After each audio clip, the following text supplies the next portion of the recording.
So they beat him in the judgment hall. They beat him till they ripped the bones off of him.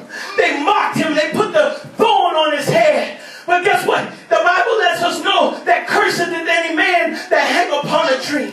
So they tried to kill him. The devil tried to kill him before he got to the tree, before he got to the cross. But guess what? Jesus kept on pressing. He was passionate enough to keep on pressing. So as he was carrying his own cross, after they beat him half to death, boom, he was unrecognizable after they beat him. And he carried the cross on his shoulder. This wasn't no 2x4. Come on. He was carrying a big old rugged cross on his shoulder. Amen. And as he was walking, they were still beating him. Beating a man for no reason, whooping him and beating him, and the blood was streaming down, and he kept on going. He kept on walking. Then a little damsel came to give him some water, and the Roman soldier smacked it out of him. He couldn't even get a drink of water, but he kept on going. And when they beat him to the point where he couldn't even carry his own cross, he couldn't even carry. A man named Simon was on the side, and they had beat him so, and the man named Simon picked Jesus up and picked the cross up and helped him up Golgotha's hill. Come on, somebody. He had passion. They laid him down.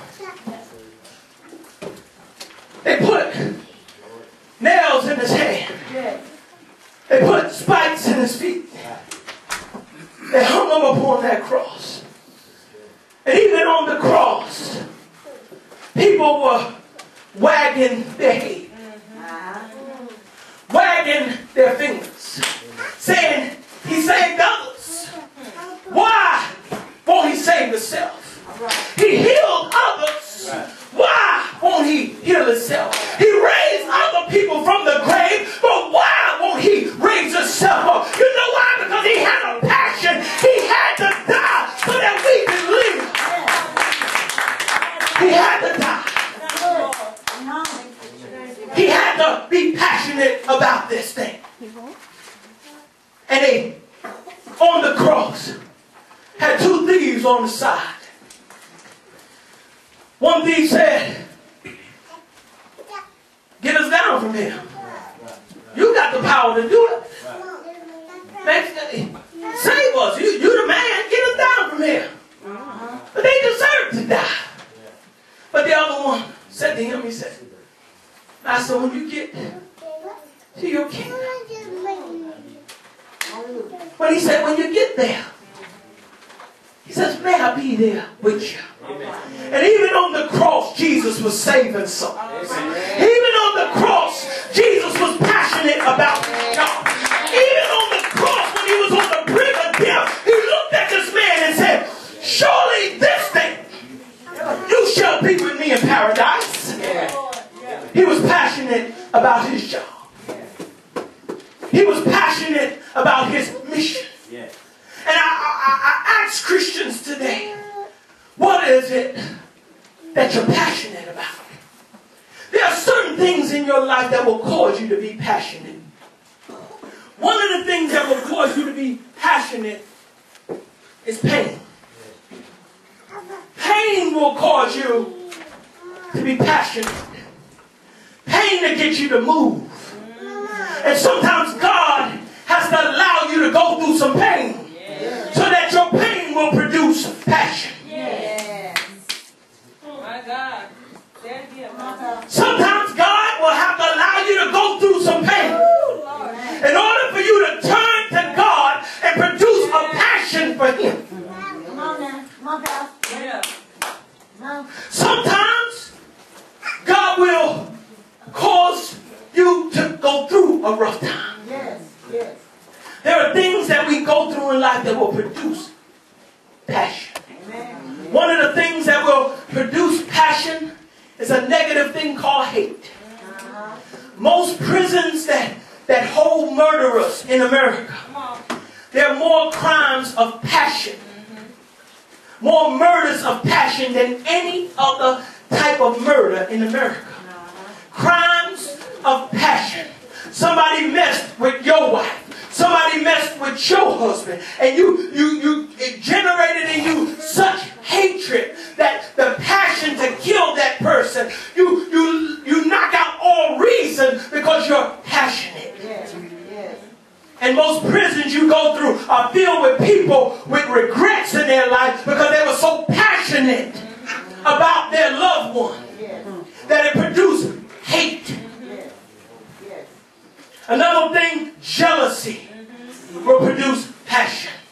Envy will produce passion. That's why most of us are in debt right now, simply because you looked at brother so-and-so with his Mercedes and you know you couldn't afford it, so you went out there and it produced in you a passion that you got to have it too, and that's why you're broke today. You're in so much debt because you were passionate about getting that stuff because you saw somebody else with the iPhone, you saw somebody else with it, and it caused you to sin. Passion, jealousy, envy. But I come to tell you, the greatest thing, the greatest kind of passion that you can have is love. Yes. If you have a love for God, it will produce in you a passion. Let's turn real quick to Mark chapter 5, verse 25. I want to show you somebody who was passionate. A person that was passionate. And some of us are like this person. Mark chapter 5, verse 25, it says, a certain woman which had an issue of blood for 12 years. Now this wasn't just no small issue. This wasn't just no overnight thing. Because we live in a microwave society now, and we go through something for a week, we going through. This woman was going through something for 12 years. She had an issue of blood. Blood was leaving her body for 12 years.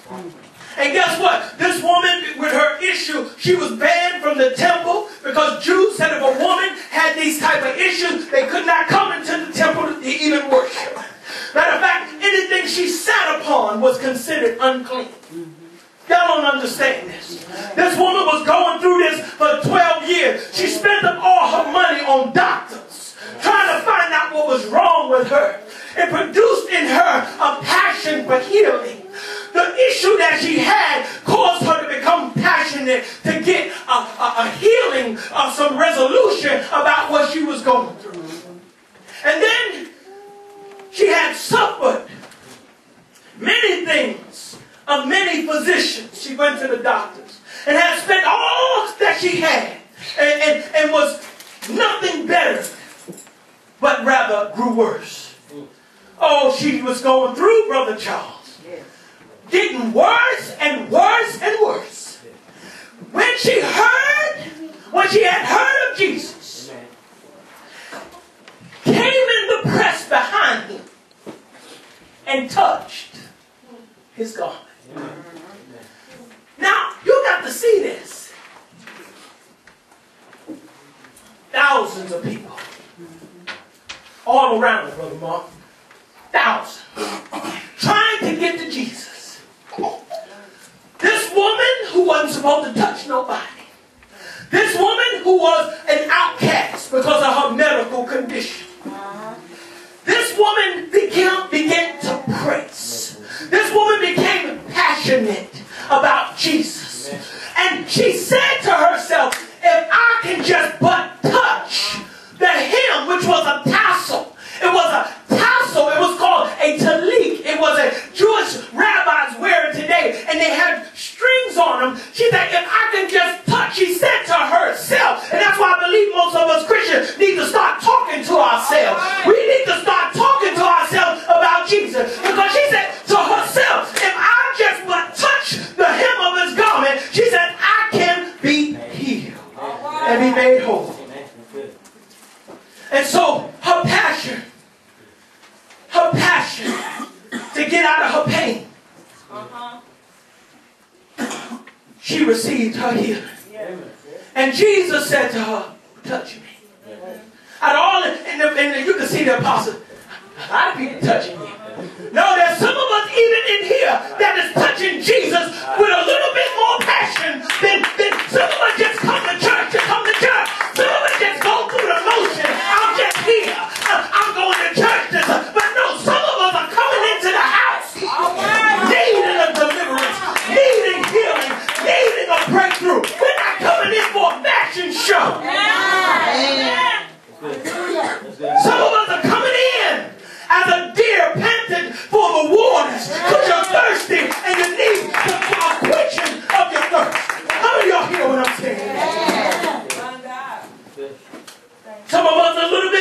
passionate than others. Some of us say, I can take it or leave it. But if you come in with the right expectation, if you come in with the right fire and passion about you, you'll get what you come for. I was telling my brother today, I said, whatever you're looking for, you'll find it. When it comes to Jesus, definitely, whatever you're looking for, you'll find it. If you want a breakthrough, you'll find it. If you want deliverance, you'll find it. If you need a healing, you'll find it. If you need finances, you'll find it. Whatever you need, Jesus got it for you. But you got to have a passion for Him, not for the stuff. Let's look at another guy real quick, and then we're